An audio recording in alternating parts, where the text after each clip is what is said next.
What up, YouTube? It's your boy Marcus Rockman here with Kye Baker, Cheesecake 2.0, doing a deck profile.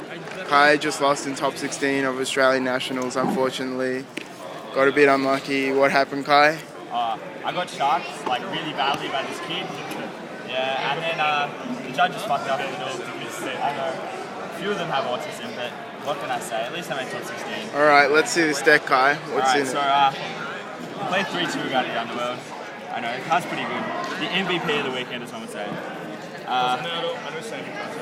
3 River on Tengu, standard. 2 effects trailer. I feel this card's pretty good. It negates monster effects, like in case you didn't know. So when my opponent activates a monster effect, I can discard effect trailer and negate it. 2 Rising Soul Monarch. Alright, how is this card for you? Everyone, maybe, like, this looks like pretty standard, like, plant list at the moment, like, nothing really different, but you chose Riser over Kye's. Tell us why you did this. Why is it better than Kye's? Like, what do you think? What do you think of this card? Alright, this card is so much better than Kye's in every way, shape. The only time I'd ever rather have a Kye's over a Riser is if I was getting rid of a Synchro. This card was the best card in my deck over the weekend. It spanned shit spells all day. Like, I was like top decking Necro Valleys and shit. This was actually my favorite card in the deck. I wouldn't have played more, but I loved it like all of them much better than Risers. I mean, much better than Kye's. 2 Long Fires. Yep, standard. 2 Debris. Dandles for Bulb. This ball is signed by Marcus Rockman, Australia's best duelist, probably. Maybe one of the best duelists in the world, actually. Sangan for the tour guides.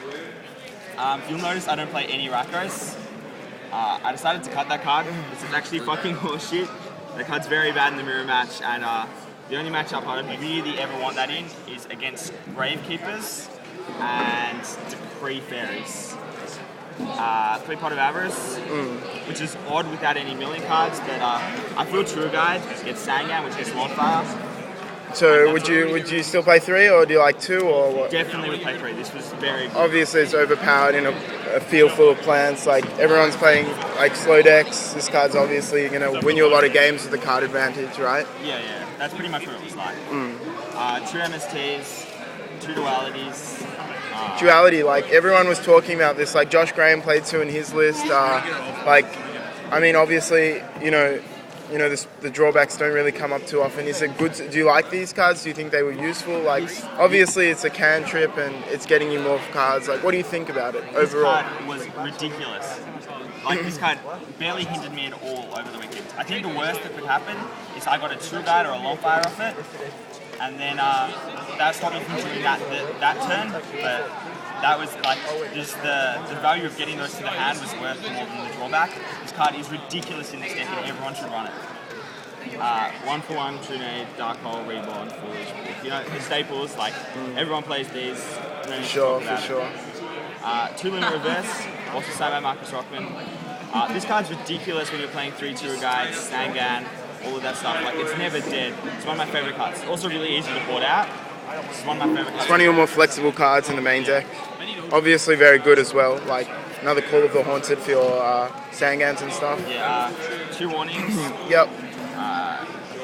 2 Dust, which is pretty much staple. Like, most people are playing this deck. Yeah, very standard. A Judgment.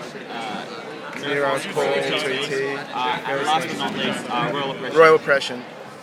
I like to say this is probably the card of the format. This card is so broken right now. Do you agree, or what do you think? Like, how good was this for your week? This was actually the best trap in my deck. This is the best card in my deck all weekend.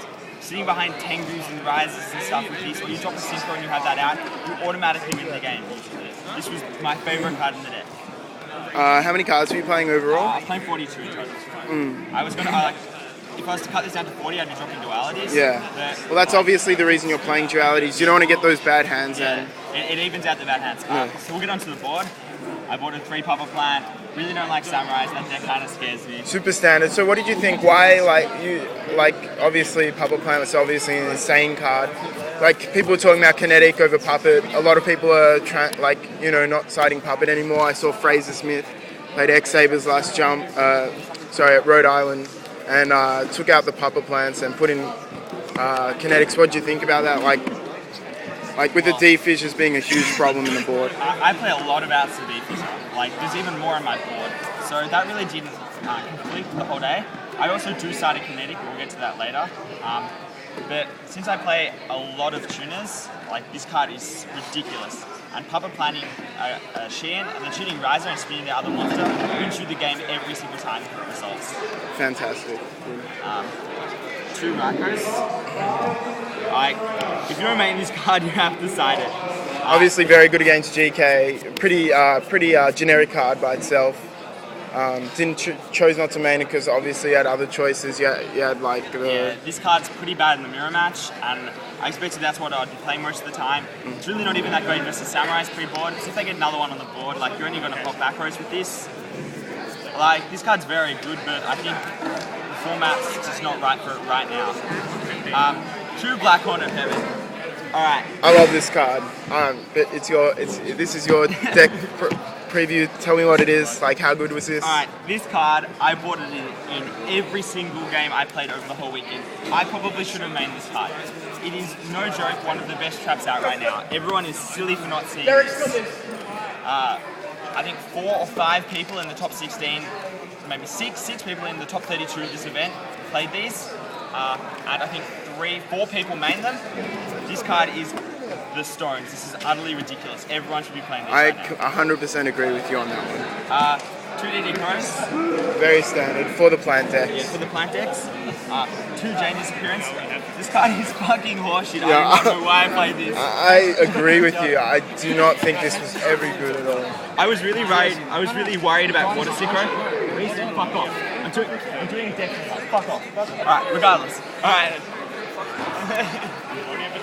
This card's horseshit. I was really worried about. You're a cunt. Alright, this card's horseshit. I was really worried about Water Synchro because I think that's a terrible matchup for plants just because they've got like so much easy advantage and you have trouble dealing with it. Yeah, I thought this card was a bit lackluster this weekend as well. It wasn't working out too well. I think it's very situational as well. Yeah. 2 Dream Caliber Knights. Every player should be saying this card. This card is incredible. I think this card's really good because you're happy trading this for a Veiler. It's like ideal. In fact, it could even be like ideal for you that it gets traded for a Veiler because you want this card. You want your Veilers not to be used on your Trishas and whatever else. What else? How else was this good for you? The reason this card is so good is because unless you avarice around Crow, it's big. Like averaging around Crow is huge a lot of the times. Like the worst thing that can happen to this card is if they trade it with Crow or Veiler, and that makes you very happy because it means you can fill out all your power plays. But it still swings over Tengu and stuff, and that's huge. And it's a big threat. It's 1900, obviously. This is much bigger than any other deck in the mirror. I definitely know which one. Another card I wanted. I actually wanted to ask a question about this card because I didn't obviously play this deck, and Glow Bulb and Spore obviously kill this card. Was that ever a problem for you? And or how do you think you play around that kind of those situations and stuff? Well, I do main I had DD Crows and stuff on the deck as well. But I'm pretty happy trading this for a Glow Bulb or a Spore, like most of the time. But I'm usually not summoning this card into them unless I'm like far ahead.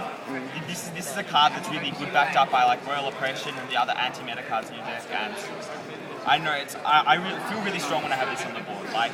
You're not losing the game when you have a Doom Caliber out, pretty much. I feel like I have a giant. I bought the third Dust. Yeah, for obvious reasons. And 1 Kinetic. I chose to only board 1, so I really had no room. In hindsight, I would have dropped Disappearances, but maybe 1 more and a Transmigration Prophecy. Yeah. But anyway, this was good because I played 4 ways to get Sangan, including Sangan. So yeah. I got this out when I needed it. So if you would change anything in your sideboard, it would be Disappearances for another Kinetic Soldier and a Transmigration. Prophecy. Why would you want Transmigration Prophecy now?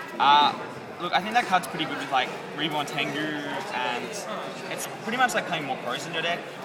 You get the shit out of their grave. And it stops their avarices and stuff. That card's very good in the mirror match. Alright, well we're running out of time, Kye, because this is almost 10 minutes, but congratulations on top 16. Unfortunate about your loss, but you did really well this year. Congratulations and signing out.